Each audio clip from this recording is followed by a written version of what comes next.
નમસ્કાર મિત્રો, સ્વાગત છે તમારું આપણી યુટ્યુબ ચેનલમાં।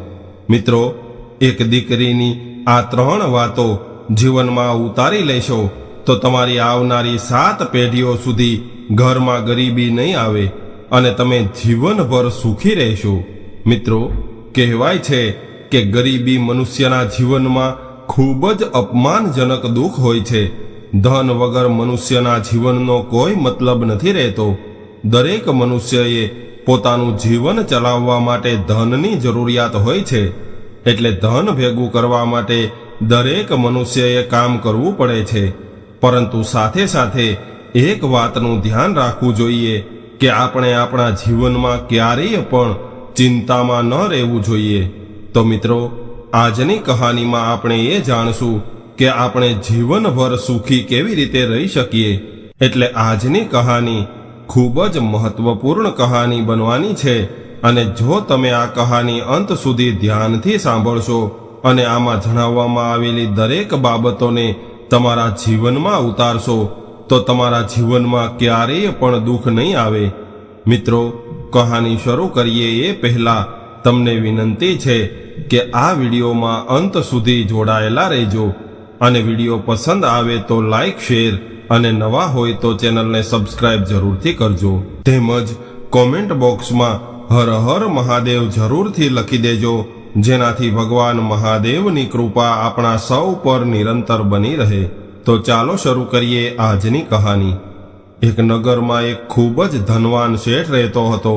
શેઠના ઘરમાં ભગવાનની દયાથી ધનના ભંડાર ભરેલા હતા। કરોડો રૂપિયાનો વેપાર હતો।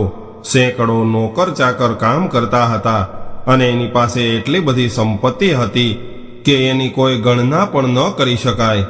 એના શહેરમાં એનો એક આલીશાન બંગલો હતો। એના જીવનમાં કોઈ પણ ચીજ વસ્તુઓની કમી નહોતી। શેઠજી એક રાજાની જેમ પોતાના પરિવાર સાથે આનંદથી જીવી રહ્યો હતો। બધું જ ખૂબ સારી રીતે ચાલી રહ્યું હતું, પરંતુ કહેવાય છે કે સમય ક્યારે બદલી જાય એની કોઈને ખબર નથી હોતી। આંખના એક પલકારામાં માણસ દુઃખોથી ઘેરાઈ જાય છે અને એક જ પળમાં કોઈ પણ મનુષ્ય સુખોથી સંપન્ન થાય છે। દુઃખ વિશે એવું કહી શકાય છે કે બધું જ હોવા છતાં પણ દુઃખ મનુષ્યનો પીછો નથી છોડતું। એવી જ રીતે આ શેઠના જીવનમાં પણ એક દિવસ એવો આવ્યો કે શેઠનું જીવન દુઃખોથી ભરાઈ ગયું। અચાનક એની મરવા જેવી સ્થિતિ નિર્માણ થઈ ગઈ। હકીકતમાં એવું બન્યું હતું કે એક દિવસ શેઠજી ગાઢ નિંદ્રામાં સૂતા હતા અને ઊંઘમાં એને સપનું આવ્યું અને સપનામાં એણે એવું જોયું કે એનું મૃત્યુ થઈ ગયું છે। એના પરિવારના બધા જ લોકો એની લાશ પાસે બેસીને વિલાપ કરી રહ્યા છે। શેઠ જ્યારે આ સપનું જોવે છે ત્યારે એ સપનું શેઠને ખૂબ જ પરેશાન કરે છે। જ્યારે એની આંખ ખુલી ત્યારે એને ખૂબ જ ચિંતા થવા લાગી અને સવાર થતાં જ શેઠજીએ એના મુનિમને બોલાવ્યો અને ઉદાસ મનથી મુનિમને કહેવા લાગ્યા કે મુનિમજી, મારી વાત ધ્યાનથી સાંભળજો, કેમ કે તમે વર્ષોથી અમારા ધનનો હિસાબ રાખો છો અને આજે હું તમારી પાસે કંઈક જાણવા માગું છું। ત્યારે મુનિમે કહ્યું કે બોલો શેઠજી, તમારે મારી પાસેથી શું જાણવું છે? એટલે શેઠજી કહેવા લાગ્યા કે મુનિમજી, શું તમે મને એ જણાવી શકશો કે મારી કુલ સંપત્તિ કેટલી છે? એટલે કે મારી પાસે કેટલું ધન છે? મને એ તો ખબર છે કે મારી પાસે ઘણું બધું ધન છે, પરંતુ મેં ક્યારેય એની ગણતરી નથી કરી। આજે હું મારી ધન દોલત વિશે જાણવા માંગુ છું। હું એ જાણવા માંગુ છું કે મેં મારા આખા જીવનમાં કેટલું ધન ભેગું કર્યું છે। શેઠની વાત સાંભળીને મુનિમજી પણ આશ્ચર્યમાં પડી ગયા કે શેઠને અત્યારે આવું બધું કેમ સૂઝ્યું હશે કે તેઓ પોતાની સંપત્તિ વિશે પૂછી રહ્યા છે। અત્યાર સુધી તો શેઠજીએ ક્યારેય પૂછ્યું નથી। ત્યારે શેઠજીએ જણાવ્યું કે મુનિમજી, હું આવું કેમ પૂછી રહ્યો છું એનું કારણ પણ હું તમને જણાવી દઈશ, પરંતુ પહેલાં તમે મને એ જણાવો કે મારી પાસે કુલ કેટલી સંપત્તિ છે। ત્યારબાદ મુનિમજી કહેવા લાગ્યા કે હે શેઠજી, તમે આ કેવી વાત કરી રહ્યા છો? તમારી પાસે તો એટલું બધું ધન છે કે એની ગણતરી કરવી પણ મુશ્કેલ છે। જો હું એની ગણતરી કરવા બેસી જઈશ તો એને ગણતા ગણતા હું વૃદ્ધ થઈ જઈશ। આખા શહેરમાં સૌથી વધારે ધનવાન શેઠ તો તમે છો. તમારી પાસે અખૂટ ધનના ભંડાર ભરેલા છે. ત્યારે શેઠજીએ પૂછ્યું કે મુનિમજી, છતાં પણ તમે મને એ જણાવવાની કૃપા કરો કે મારી પાસે કેટલું ધન છે. તમને એ વાતનું જરૂર અનુમાન હશે કે મારી પાસે કેટલું ધન છે, કેમ કે તમે મારી પેઢીમાં વર્ષોથી મુનિમનું કામ કરી રહ્યા છો. શેઠની આવી વાત સાંભળીને મુનિમજી કહેવા લાગ્યા કે શેઠજી, ખબર તો પડી જશે કે તમારી પાસે કેટલું ધન છે, પરંતુ એના માટે મારે કેટલાક નોકર ચાકરોની મદદ લેવી પડશે. એટલે શેઠજીએ કહ્યું કે તમે ગમે એ કરો, પરંતુ મને એકદમ સાચી ગણતરી કરીને જરૂર જણાવો કે મારી પાસે કેટલી ધન દોલત છે, અને જો હું આજથી કામ કરવાનું બંધ કરી દઉં તો હું ક્યાં સુધી બેસીને ખાઈ શકું છું. ત્યારે મુનિમજીએ કહ્યું કે શેઠજી, તમે મને થોડો સમય આપો, હું તમને ગણતરી કરીને જણાવી દઈશ કે તમારી કુલ સંપત્તિ કેટલી છે અને તમે ક્યાં સુધી એનો ઉપયોગ કરી શકો છો. આવી રીતે પોતાની સાથે કેટલાક નોકર ચાકર લઈને મુનિમજી શેઠની સંપત્તિ ગણવા લાગ્યા. ગણતરી કરતા કરતા એને 1 મહિનો નીકળી ગયો. તેમ છતાં પણ શેઠની બધી જ ધન સંપત્તિની ગણતરી ન કરી શક્યા. 1 મહિના બાદ શેઠજી પોતાના મુનિમને બોલાવીને પૂછવા લાગ્યા કે મુનિમજી, શું તમે મારી સંપત્તિની ગણતરી કરી કે નહીં? હું ક્યાં સુધી બેઠો બેઠો એનો ઉપયોગ કરી શકું છું? જો હું આજથી જ કામ કરવાનું બંધ કરી દઉં તો ક્યાં સુધી મારી ધન સંપત્તિ મને કામમાં આવશે? ત્યારે મુનિમજી કહે છે કે હે શેઠજી, મેં તમારી સંપત્તિની ગણતરી કરી હતી ત્યારે ખબર પડી છે કે તમારી પાસે એટલું બધું ધન છે કે તમે અને તમારો પરિવાર અને તમારા સંતાનો આખું જીવન બેસીને ખાશો તો પણ તમારું ધન સમાપ્ત નહીં થાય, અને તમારા સંતાનો પણ એના જીવનમાં ક્યારેય પણ કામ ન કરે તો પણ તમારા ધનથી એ લોકો ઘરે બેસીને આખું જીવન વિતાવી શકે એમ છે. જ્યારે શેઠજીએ મુનિમની આવી વાતો સાંભળી ત્યારે એને ખૂબ જ ખુશી થઈ, અને શેઠ વિચારવા લાગ્યા કે મેં કમસે કમ એટલું તો ધન ભેગું કરી લીધું છે મેં એટલું ધન તો ભેગું કરી લીધું છે કે મારા સંતાનો પણ સુખપૂર્વક જીવી શકે. આવું વિચારીને શેઠજી ખૂબ જ ખુશ થયા. પરંતુ એની ખુશી વધારે સમય ન રહી શકી, કેમ કે મનુષ્યનો સ્વભાવ એવો હોય છે કે એની પાસે ભલે કુબેરનો ખજાનો હોય, આખા સંસારની બધી જ ખુશીઓ હોય, છતાં પણ એની ઈચ્છાઓ ક્યારેય ઓછી નથી થતી. જેટલું ધન એને મળે છે એટલો જ એની અંદર અસંતોષ વધે છે. મનુષ્યના દુઃખી થવા પાછળનું એક જ કારણ હોય છે. એટલા માટે જ કહેવાય છે કે ગરીબો પાસે ધન નથી હોતું, છતાં પણ તેઓ ખૂબ સુખી હોય છે, અને અમીરો પાસે અપાર ધન સંપત્તિ હોવા છતાં પણ દુઃખી રહે છે. શેઠને એવી ખબર પડી ગઈ હતી કે આજથી હું કામ કરવાનું બંધ કરી દઈશ તો પણ હું અને મારા સંતાનો આખું જીવન બેઠા બેઠા ખાઈ શકશું, કેમ કે એમણે ઘણી બધી ધન સંપત્તિ ભેગી કરી લીધી હતી. પરંતુ મનુષ્યની અસીમિત ઈચ્છાઓ અને લાલચ એને શાંતિથી બેસવા નથી દેતી. એટલે શેઠજીએ વિચાર્યું કે મારા અને મારા સંતાનોનું જીવન મારા ભેગા કરેલા ધનથી વીતી જશે, પરંતુ મારા બાળકોના પણ સંતાનો થશે તો એ શું કરશે? જ્યારે આ સંપત્તિ ખતમ થઈ જશે ત્યારે મારા બાળકોના સંતાનોના જીવનમાં ખૂબ મોટું દુઃખ આવી જશે. મિત્રો, જ્યારે શેઠ પોતાના બાળકોના સંતાનો વિશે વિચારવા લાગ્યા ત્યારે એની ખુશી ગાયબ થઈ ગઈ, અને એ ચિંતામાં આવી ગયા અને દુઃખી થવા લાગ્યા. શેઠના મનમાં એવી ચિંતા બેસી ગઈ હતી કે મારા પૌત્ર શું કરશે? એટલે શેઠજીએ પોતાના મુનિમને બોલાવીને ફરી પૂછ્યું કે મુનિમજી, આ ધરતી પર મારા સંતાનોનું જીવન આરામથી પસાર થઈ જશે, પરંતુ મારા પૌત્ર માટે શું વધશે?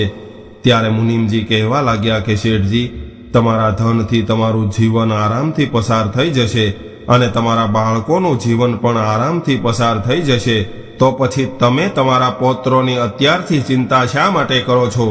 જ્યારે તમારા બાળકોના સંતાનો થશે ત્યારે જોયું જશે, કંઈક ને કંઈકથી તો એ પોતાના માટે પણ ધન ભેગું કરી લેશે.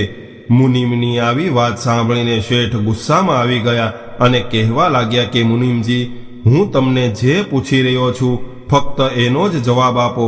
શું મારી ધન સંપત્તિ મારા બાળકોના સંતાનો થશે ત્યારે એનું પાલન પોષણ નહીં કરી શકે? એટલે મુનિમે કહ્યું કે નહીં શેઠજી, તમારી પાસે એટલી ધન સંપત્તિ છે કે તમે અને તમારા બાળકો ઘરે બેઠા બેઠા પોતાનું જીવન ચલાવી શકો છો, પરંતુ તમારા બાળકોના સંતાનો માટે નહીં વધે. આ વાત સાંભળીને શેઠ દુઃખી થઈ ગયા. એટલે એ જ સમયે શેઠજી પોતાના બાળકોના સંતાનો વિશે વિચાર કરીને ચિંતામાં પડી ગયા.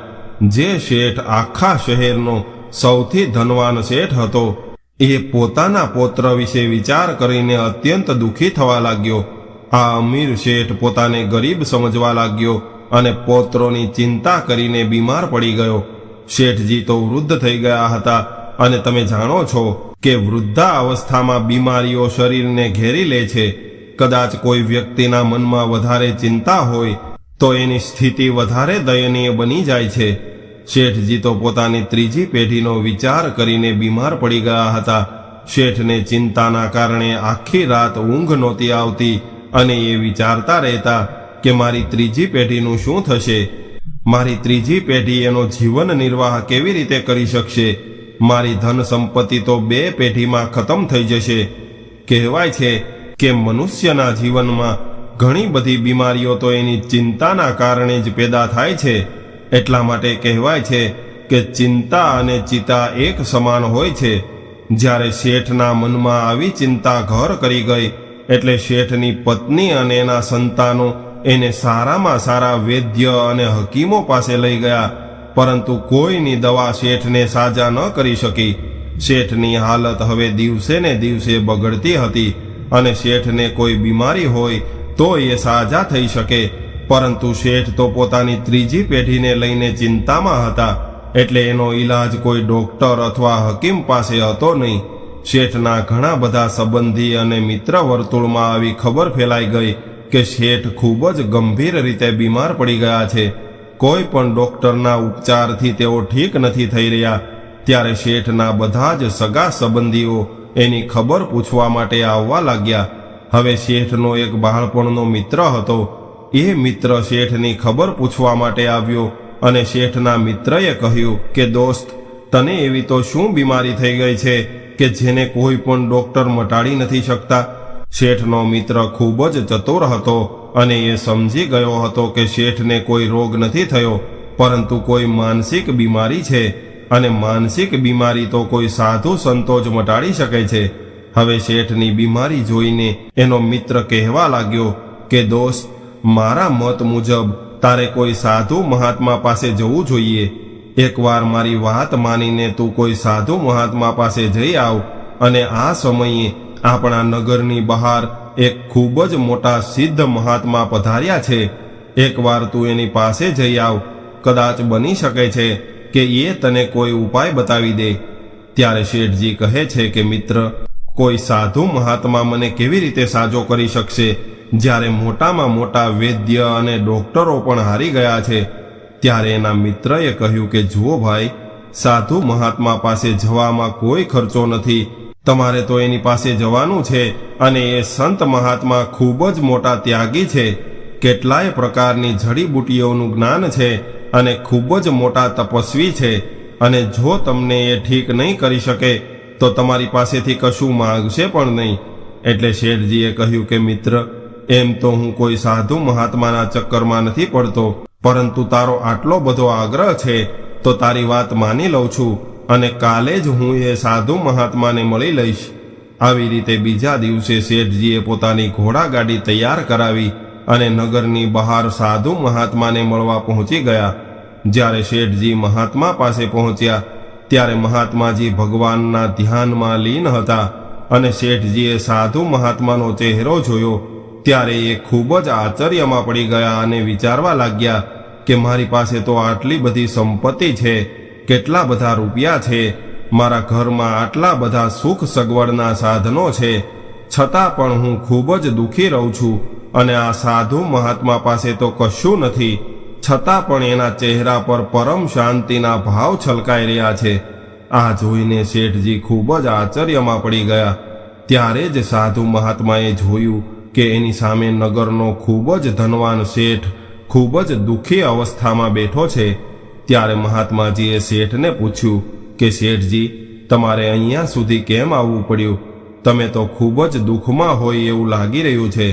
સાધુ મહાત્માની વાત સાંભળીને શેઠની આંખો ભરાઈ ગઈ અને એક બાળકની જેમ જોર જોરથી રડવા લાગ્યા.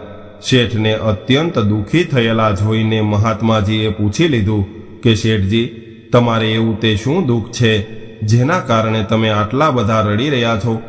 ત્યારે બંને હાથ જોડીને શેઠજી કહેવા લાગ્યા કે હે મહાત્મા, આમ તો ભગવાને મને ઘણું બધું આપ્યું છે, પરંતુ મારા જીવનમાં શાંતિ નથી. મેં ઘણા બધા ઉપચાર કરાવીને જોઈ લીધા, પરંતુ કોઈ પણ ડોક્ટર મને સાજો ન કરી શક્યો.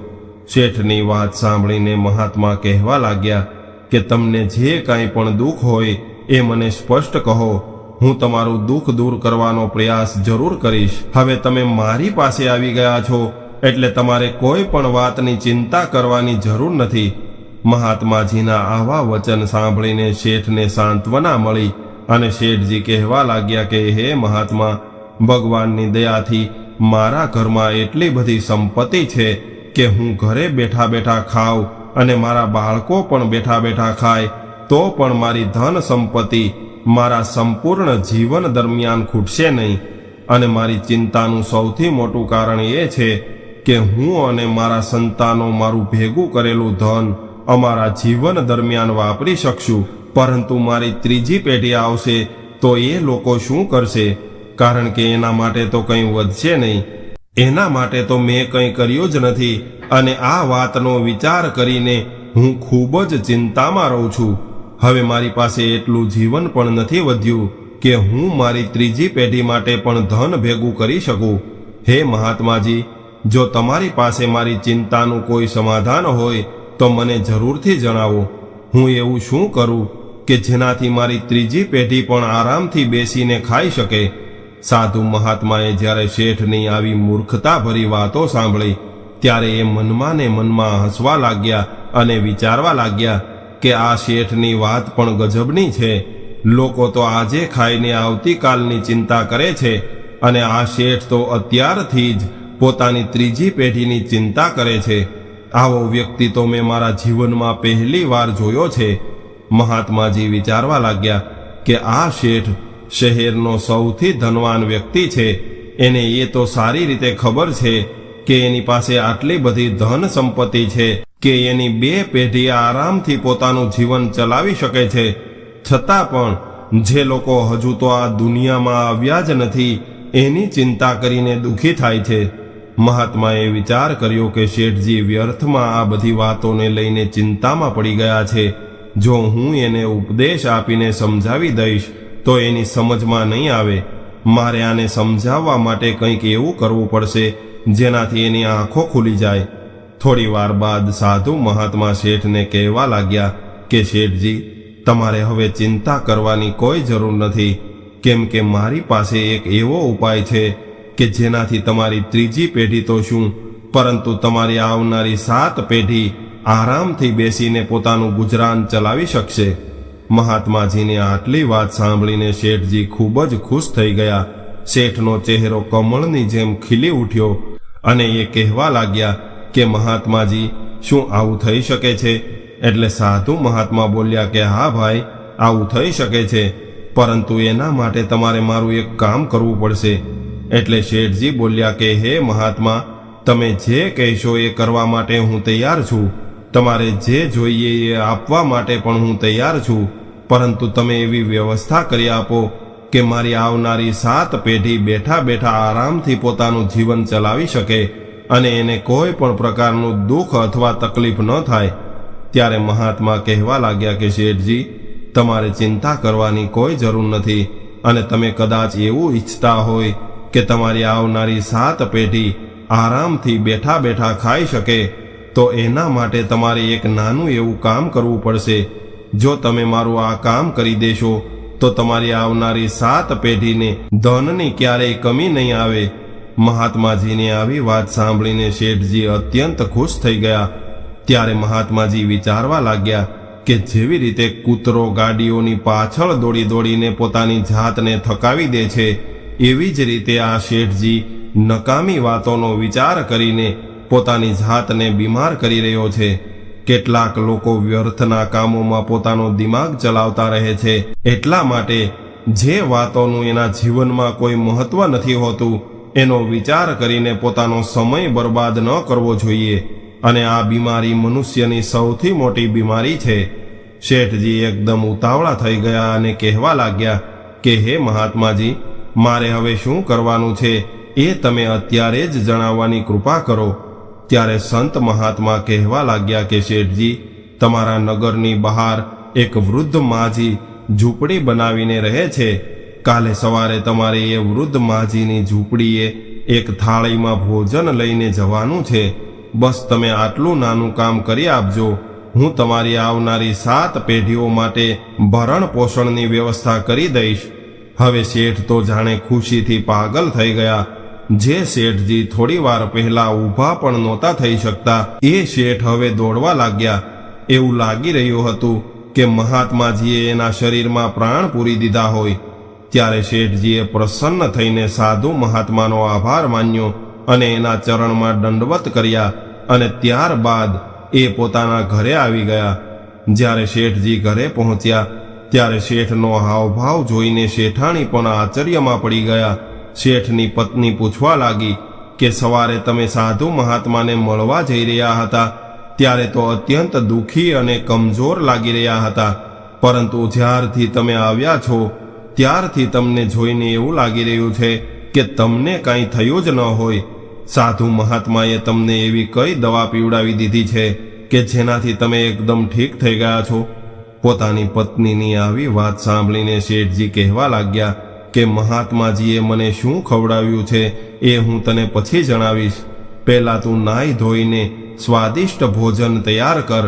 એટલે શેઠની પત્નીએ પૂછ્યું કે શું આપણા ઘરે કોઈ મહેમાન આવવાના છે? એટલે શેઠજીએ કહ્યું કે નહીં, આપણા ઘરે કોઈ મહેમાન તો નથી આવવાના, પરંતુ આ ભોજન મારે કોઈને ખવડાવવા માટે લઈ જવાનું છે. આવી રીતે શેઠાણીએ ખૂબ જ જલ્દી સ્વાદિષ્ટ રસોઈ બનાવીને સોનાની થાળીમાં સજાવી દીધી. અને જેવી રીતે મહાત્માજીએ કહ્યું હતું કે એ વૃદ્ધ માજી પાસે ભોજન લઈને જવાનું છે, એવી રીતે જ શેઠજી ભોજન લઈને વૃદ્ધ માજી પાસે પહોંચી ગયા. શેઠજી વિચારવા લાગ્યા કે આ વૃદ્ધ માજી મારા ઘરનું ભોજન ખાશે ત્યારે મહાત્માજી મને મારી આવનારી 7 પેઢીઓ બેઠા બેઠા પોતાનું જીવન ચલાવી શકે એના માટેનો ઉપાય બતાવી દેશે. આવી રીતે મારી બધી જ ચિંતાઓ દૂર થઈ જશે. શેઠજી જ્યારે ભોજનની થાળી લઈને વૃદ્ધ માજીની ઝૂંપડીએ પહોંચ્યા ત્યારે એમણે જોયું કે ત્યાં એક 10 વર્ષની દીકરી ઝૂંપડીની બહાર કચરો વાળી રહી હતી. શેઠજીએ આ દીકરીને પૂછ્યું કે દીકરી, શું અહીં કોઈ વૃદ્ધ માજી રહે છે? મારે એને મળવું છે. ત્યારે દીકરી પૂછવા લાગી કે તમે કોણ છો અને તમારે એને શા માટે મળવું છે? પહેલાં તમે તમારો પરિચય આપો. એટલે શેઠજી કહેવા લાગ્યા કે દીકરી, મને એવું લાગે છે કે તું મને નથી ઓળખતી. હું આ નગરનો સૌથી ધનવાન શેઠ છું. મારાથી વધારે ધનવાન આપણા આખા નગરમાં કોઈ નથી. ત્યારે એ દીકરી કહે છે કે ભલે શેઠજી, તમે બેસો, હું હમણાં જ તમારા માટે પાણી લાવું છું. ત્યારે શેઠ કહેવા લાગ્યા કે દીકરી, મારી પાસે એટલો સમય નથી કે હું થોડી વાર માટે અહીં બેસીને પાણી પી શકું. મારે જલ્દીથી માજીને મળવું છે. ત્યારબાદ મારે મારો વેપાર પણ જોવાનો છે. એટલે દીકરી કહેવા લાગી કે શેઠજી, આ વૃદ્ધાવસ્થામાં તમારે આટલી બધી જલ્દી શા માટે છે? તમારે માજીને મળવું હોય તો થોડી રાહ તો જોવી પડશે. ત્યારે શેઠ કહેવા લાગ્યા કે કેમ દીકરી, શું એ વૃદ્ધ માજી અહીંયા હાજર નથી? શું એ ક્યાંય બહાર ગયા છે? ત્યારે દીકરી કહે છે કે શેઠજી, માજી તો ઝૂંપડીની અંદર છે, પરંતુ એ અત્યારે ખૂબ જ જરૂરી કામ કરી રહ્યા છે. આ સમયે એ તમને નહીં મળી શકે, એટલે કૃપા કરીને થોડો સમય અહીં બેસીને રાહ જુઓ. ત્યારે શેઠજી કહેવા લાગ્યા કે દીકરી, માજી એવું તો શું કામ કરી રહ્યા છે કે એ આ સમયે મને નહીં મળી શકે? ત્યારે દીકરીએ કહ્યું કે આ સમયે મારી મા ભગવાનના ધ્યાનમાં બેઠી છે અને એ આ સમયે પોતાનું ધ્યાન ભંગ કરીને તમને નહીં મળે. એટલે શેઠજી કહેવા લાગ્યા કે દીકરી, તું એકવાર માજીને વાત તો કર કે એને મળવા માટે આ નગરના સૌથી ધનવાન શેઠ આવ્યા છે. શેઠજીએ આ વાત ખૂબ જ ગર્વથી કરી હતી. કેમ કે શેઠને એવું લાગતું હતું કે હું આ નગરનો સૌથી ધનવાન શેઠ છું અને હજારો લોકો મને મળવા માટે તરસતા રહે છે. જ્યારે વૃદ્ધ માજી મારું નામ સાંભળશે ત્યારે એ દોડતા દોડતા મારી પાસે આવી જશે.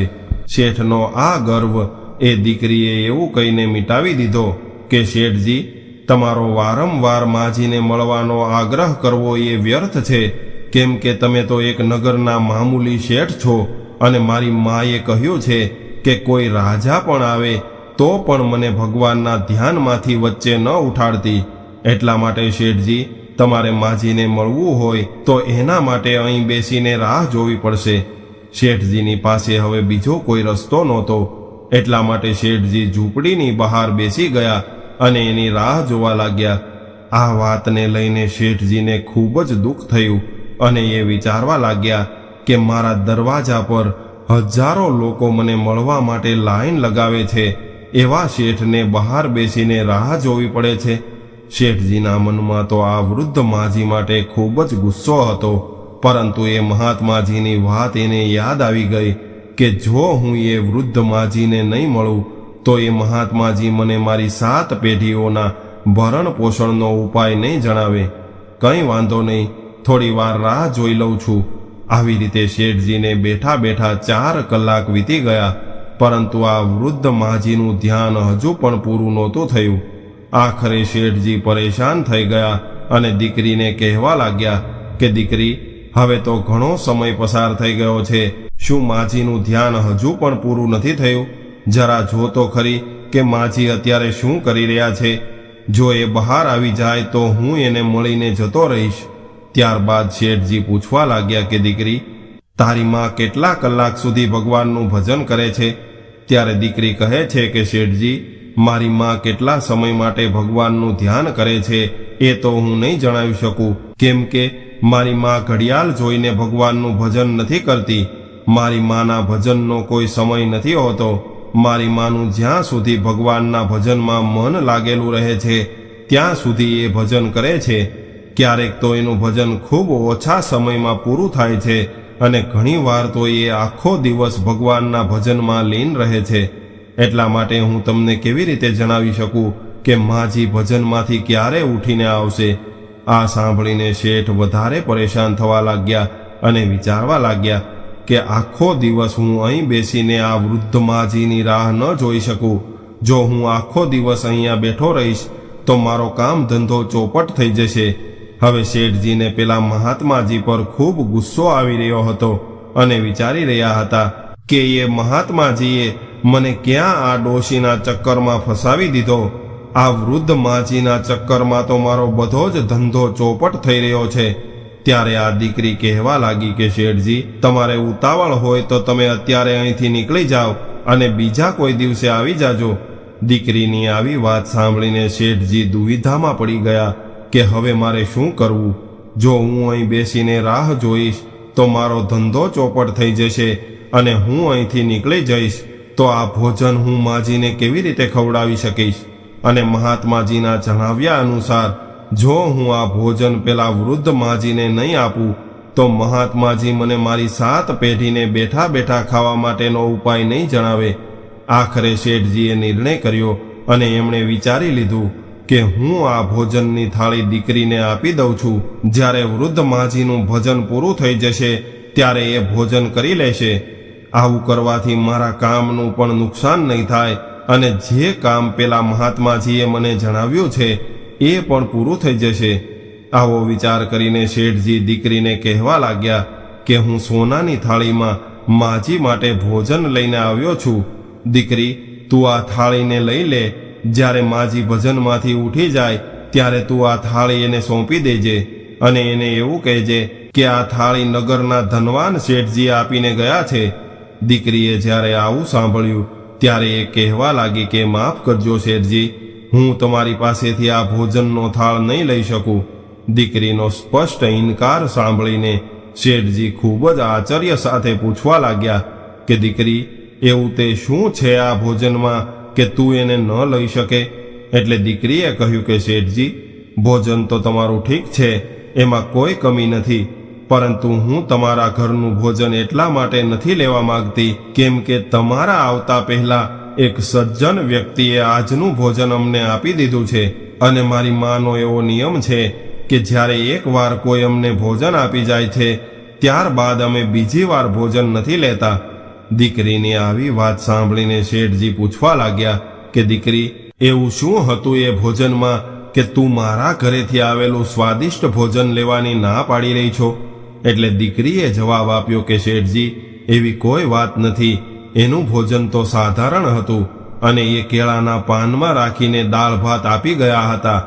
હવે અમારા માટે આજનું ભોજન મળી ગયું છે, એટલા માટે અમે તમારું ભોજન નહીં લઈ શકીએ. દીકરીની વાત સાંભળીને શેઠજી વિચાર કરવા લાગ્યા કે આ દીકરી પાગલ છે. એને ખબર નથી કે સોનાની થાળી અને કેળાના પાન વચ્ચે કેટલો તફાવત હોય છે. એને એ પણ ખબર નથી કે એક ધનવાન શેઠના ઘરના ભોજન અને ગરીબના ઘરના ભોજનની વચ્ચે કેટલો તફાવત હોય છે. ત્યારબાદ શેઠજીએ કહ્યું કે દીકરી, તું એ ગરીબના ઘરેથી આવેલું ભોજન રહેવા દેજે, એને બહાર ફેંકી દેજે. કેમ કે દાળ ભાત તો તમે રોજ ખાતા હશો. આજે તમે મારા ઘરનું સ્વાદિષ્ટ ભોજન ખાઈ જુઓ, તમને ખૂબ જ આનંદ આવશે. શેઠની વાતનો જવાબ આપતા દીકરી કહેવા લાગી કે શેઠજી, હું જાણું છું કે તમારા ઘરનું ભોજન ખૂબ જ સ્વાદિષ્ટ હોય છે, પરંતુ અમે ક્યારેય પણ સ્વાદ માટે ભોજન નથી કરતા, પરંતુ અમે તો અમારું જીવન જીવવા માટે ભોજન કરીએ છીએ. અમે ક્યારેય ભોજનની અંદર અંતર નથી જોતા. પરમાત્મા જેવું ભોજન અમને આપે છે અમે એને સ્વાદિષ્ટ માનીએ છીએ. બીજી વાત કે મનુષ્ય જેટલું પોતાનું મન સુંદર અને સ્વાદિષ્ટ વસ્તુઓમાં લગાવશે એટલો જ એની અંદર અસંતોષ વધતો જશે, એટલી જ એની આસક્તિ ભોગ વિલાસમાં લાગવા લાગશે. આપણી ઇન્દ્રિયોને આપણે જેવી આદત પાડીએ છીએ એવી આદત પડે છે. આપણી જીભને સ્વાદિષ્ટ વસ્તુઓ ખાવાની આદત પડી જાય તો એની એ આદત ખરાબ થતી જાય છે.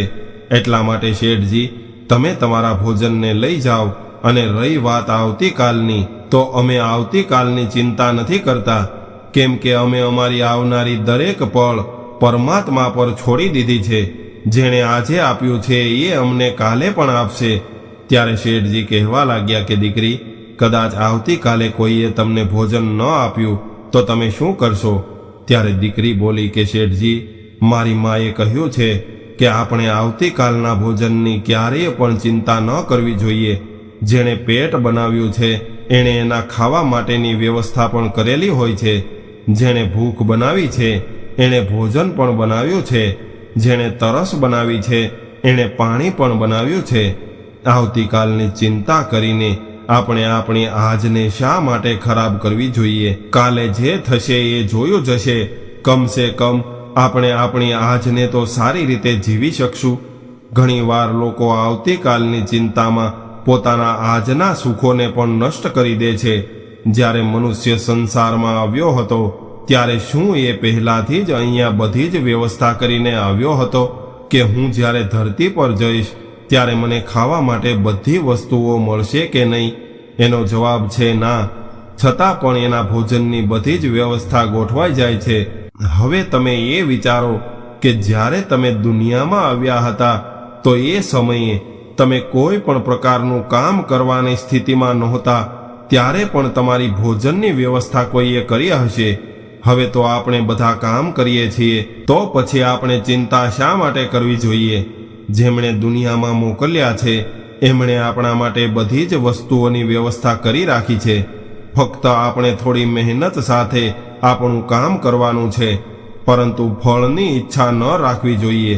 જ્યારે કર્મ કરતા રહીશું ત્યારે એનું ફળ પણ આપણને મળતું રહેશે.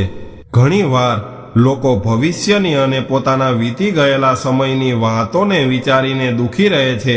એટલા માટે શેઠજી, તમે તમારી થાળી પાછી લઈ જાઓ. આજે અમારે તમારા ભોજનની કોઈ જરૂર નથી. અમને તો આજે દાળ ભાત મળી ગયા છે, અમારા માટે એ જ પર્યાપ્ત છે. જેણે અમને આજે મોકલ્યું છે એ અમારા આવતીકાલના ભોજનની પણ વ્યવસ્થા કરી આપશે. જેણે અમને પેટ આપ્યું છે એ ભોજન પણ આપશે. એટલા માટે અમને પરમપિતા પરમેશ્વર પર સંપૂર્ણ વિશ્વાસ છે. શેઠજીએ જ્યારે આ દીકરીના મોઢેથી આવી બધી વાતો સાંભળી ત્યારે શેઠજીના પગ નીચેથી જમીન સરકી ગઈ. એના હાથમાંથી ભોજનની થાળી નીચે પડી ગઈ અને એના મગજમાં વારંવાર આ દીકરીની વાતો ગુંજવા લાગી. શેઠજીએ તરત જ દીકરીના પગ પકડી લીધા અને વિચારવા લાગ્યા કે જે દીકરીને હું નાદાન સમજી રહ્યો હતો એ તો મારાથી પણ વધારે જ્ઞાની છે અને હું કેટલો બધો મૂર્ખ છું. હું તો આ દીકરીથી ઘણો બધો મોટો હોવા છતાં પણ આવતીકાલ વિશે વિચારીને દુઃખી થઈ રહ્યો હતો. મારી પાસે મારી 2 પેઢીની જરૂરિયાત પૂરી થાય એટલું ધન છે, પરંતુ આ દીકરી પાસે આજના ભોજન બાદ આવતીકાલ માટે પણ કંઈ નથી. છતાં પણ એ મારાથી વધારે સુખી છે અને હું મારી 3જી પેઢીની ચિંતામાં ખોવાયેલો છું. હું એવું વિચારતો હતો કે મારા મૃત્યુ બાદ મારા સંતાનો અને એના દીકરાઓનું શું થશે, એનું પાલન પોષણ કેવી રીતે થશે. મારાથી વધારે તો આ નાની દીકરી જાણે છે હું કેટલો બધો મૂર્ખ છું, કેટલો બધો અજ્ઞાની છું. ત્યારબાદ શેઠજી કહેવા લાગ્યા કે દીકરી, આજે તે મારી બધી જ ચિંતાઓનું સમાધાન કરી દીધું છે. હું તો મારી આવનારી પેઢીઓનો વિચાર કરીને મારું પોતાનું જીવન દુઃખોમાં ધકેલી રહ્યો હતો. આજે તે મને શીખવાડી દીધું છે કે જે આપણને આજે આપશે એ આવતીકાલની વ્યવસ્થા પણ કરી દેશે, એટલે વ્યર્થની ચિંતા ન કરવી જોઈએ. ત્યારબાદ દીકરી કહેવા લાગી કે શેઠજી, મનુષ્ય આ 3 સ્થિતિમાં ખૂબ જ દુઃખી થાય છે. નંબર 1, પોતાના ભૂતકાળની વીતી ગયેલી વાતોનો વિચાર કરીને. ઘણીવાર મનુષ્ય પોતાના ભૂતકાળમાં જીવતો હોય છે. વીતી ગયેલી ઘટનાઓનો વિચાર કરીને એ ગુસ્સો કરતો રહે છે અને દુઃખી થાય છે અને ક્યારેક રડવા લાગે છે. આવું કરીને એ પોતાના વર્તમાન સમયને ખરાબ કરે છે. એટલે આપણે ભૂતકાળની વીતી ગયેલી વાતોમાંથી બોધપાઠ લઈને આગળ વધવું જોઈએ અને પાછળની વાતોને પોતાના મગજમાંથી કાઢી નાખવી જોઈએ. નંબર 2, મનુષ્ય પોતાના જીવન વિશે વિચારીને વર્તમાનમાં દુઃખી થાય છે. હા, એ સાચું છે કે મનુષ્યએ પોતાના ભવિષ્ય વિશે વિચાર કરવો જોઈએ અને પોતાના કાર્ય માટે યોજના બનાવીને ચાલવું જોઈએ, પરંતુ ભવિષ્ય માટે એટલું બધું ન વિચારવું જોઈએ કે એના લીધે પોતાનો વર્તમાન સમય ખરાબ થઈ જાય. કેમ કે તમારો વર્તમાન સમય સુંદર છે તો આવનારો સમય પણ સારો હશે. જો તમે આજે ચિંતાઓથી ઘેરાયેલા રહો છો તો આવનારા સમયમાં પણ તમે ખૂબ જ ભયાનક દુઃખોમાં ડૂબેલા હશો.